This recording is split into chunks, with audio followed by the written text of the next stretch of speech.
We're here in Petra where literally thousands of refugees in different patches all over the place, very disoriented situation here.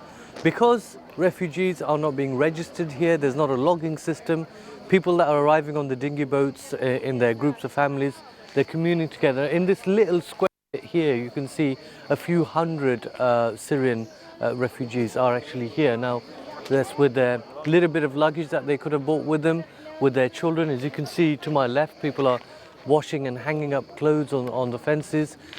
Now the question is, where do they go from here now? There is no real answer to that, because at this moment in time they're not welcome here, and it is likely that they're going to be moved on again. But what is really necessary on a daily basis is food, water, some sanitation facilities. Can you imagine, these people are not allowed to use local hotels, they're not allowed to use public utility facilities, nor are they allowed to use any public transport. So they're literally walking for miles and miles, and some of them have been walking for days on end. Now they're resting here in that little bit of shade here. What we can do for them here is at least try and give them a little bit of comfort in terms of sleeping bags, possibly a bit of water, you know, a little bit of shade if possible through umbrellas and things like that. But the situation is so disoriented here that it's difficult to imagine how they spend their night, because at night time, of course, the temperature drops. During the daytime, I'm feeling the heat myself. Unless you're in the shade, you're going to suffer from heat stroke as well. So it's a very, very difficult situation as they have here. And what is really heartbreaking is the number of children that we're seeing here. We're here just outside the warehouse where we've sourced food items, water. It's all being stocked up in this warehouse. From here, we're going to be moving it in the car. You've got to understand that there's no single coordinated place where the refugees are currently based. So as we drive through the area of Lesvos, wherever refugee groups are found, that water, sleeping bags, the most important essential thing at this moment in time. You've got to imagine these people are sleeping under the sky. These people are sleeping on the ground itself. So as we can see, more stuff is being offloaded. We're going to go inside the warehouse and see what else has been sourced by your donations to Muslim charity. And a lot of you are still donating on justgiving.com/Syrian Refugees Appeal. Let's have a look inside. Okay, Mohammed. Yeah, we put the rest of the boxes over there. Yeah. Okay.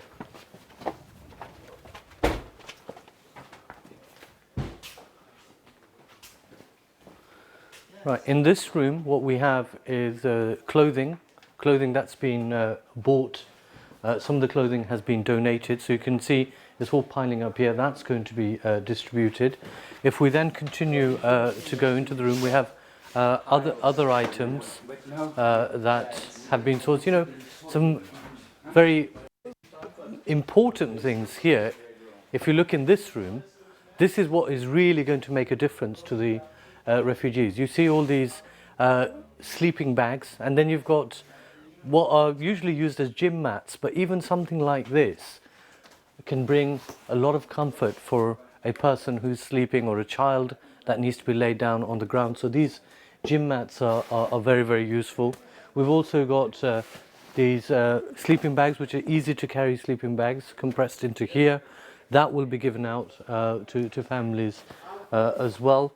Other kind of, you see, this is an emergency blanket, high protection blanket cover, total protection to bacteria, provides maximum warmth retention, soft and comfortable, so that people can be using that as well. So a lot of very important stuff, and as you can see, this is all being gathered here to be distributed. Now the distribution isn't going to be happening in one particular spot. This is going to take a bit of time. Now other things, for example, kids walking shoes, very, very important. You've got to imagine some of these children are walking with their families for miles and miles.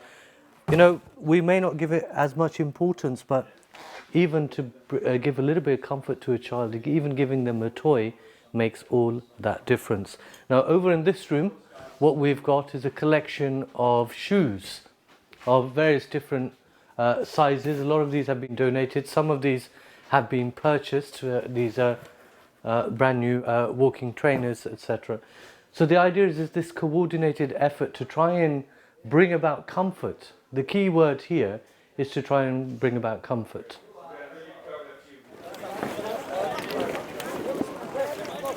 On this dinghy boat, just a few moments ago, we've seen the arrival of a fresh batch of Syrian refugees. Now, just coming on this boat, very basic dinghy boat that's traveled all the way from the coast of Turkey to here. Now, if I look to my left, it's women, it's families, it's little children, even babies that have arrived, having undertaken this perilous journey. Now that they've come here, the question that we need to ask ourselves is, how is it that we can make it's a bit more comfortable for them? They've come here escaping danger to their own life, their perilous existence that they've had for weeks and months now, here hoping for something a bit more. And you need only look at them, they are little children. Assalamu alaikum. Now, when you look at these children, you really got to ask, if these were your children, what would you do? What would you do? And they have just arrived here, subhanAllah. What we have to try and do for them is at least give them that minimum bit of comfort, that little bit of hope that the Ummah is there for them. So immediately for these people, what is going to be important is food, temporary sleeping facilities like sleeping bags, sleeping mats, water, and of course to see what happens from here on. Now some of these families, these children that have arrived, you know, these children that perhaps had a normal home and a normal existence have now come to a land they don't even know which land is. Do you speak English? Yeah? Where are you now? You don't know. Well, there you have it. A lot of these children, for them, they really don't know where it is they've come to. They've forgotten what their home is like. They've forgotten what it's like to have a home. But when they come here with some hope that their life can be started again. MashaAllah. Taking this sister with her two children, you know, I don't even think these children understand where they are, where they've come to. The sister, when she arrived, she was crying, having left all that she had of home back in Syria. And this journey has been going on for months for them. So it's an emotional journey as well as being a difficult one. I think I'm going to need a hand up as well. It's a bit steep here. Thank you. Whoops. Whoop, careful. Careful. Okay. Yalla, yalla, yalla, yalla, huh? Okay, 1 second. Yeah. Push. Yalla. Good. Mama. Okay. Now from here, they're obviously trying to, there's no coordination as to where they're going to go from here at this moment in time. So it's not really sure where they're going to go, but they're going to try and go somewhere whether they can take refuge, get a bit of food, a bit of water. If you look at this child, subhanAllah, already there's a lot of heat burns as a result of the perilous journey. Subhanallah. Look at this baby. Allahu Akbar.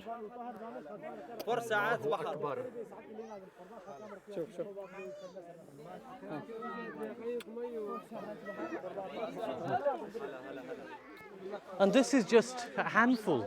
This is just a handful of the thousands, nearly 20,000 here in Greece that are arriving under these circumstances every day, every hour or so. You know, they're pulling up in places where the authorities cannot actually notice them coming into. As night has fallen here in Molyvos in Greece, literally thousands of Syrian refugees are sleeping on the roadside. That's the best that they can get here. There is no other formal shelter that's been provided for them. Many families with children, as you can see, are sleeping on cardboards. Now, this is where things that you have donated, like sleeping bags, become very, very important. So we're going to give these sleeping bags to these families from Muslim charities. This is for you. Jazakallah khairan. And this one is for you.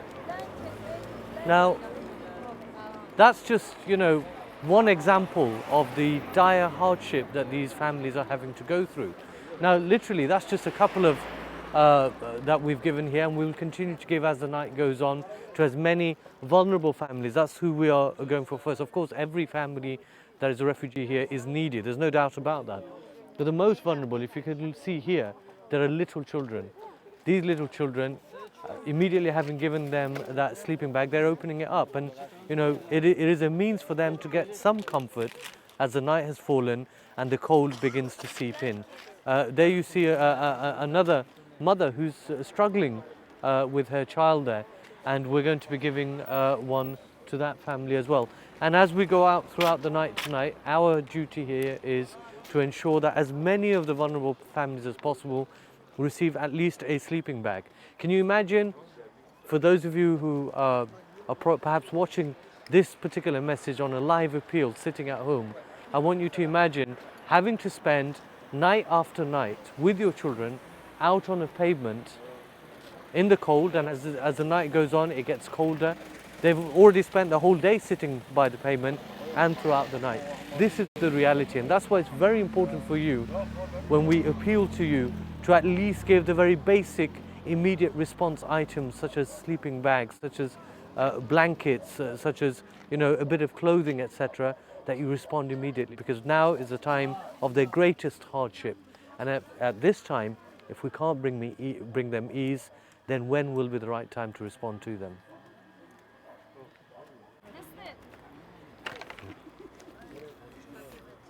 Yeah.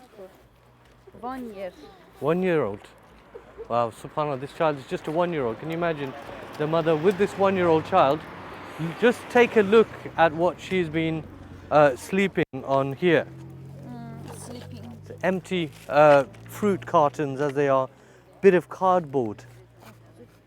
That's pretty much the state of most of the people that are sleeping here, unless they were fortunate enough to bring something to put on the floor. But that's the reality. Look, this 1 year old child struggling to sleep here is on this cardboard. I want you to think tonight that if that was your 1 year old child, would you hesitate to put your hand in your pocket and bring something out for this particular child to find some comfort, inshallah?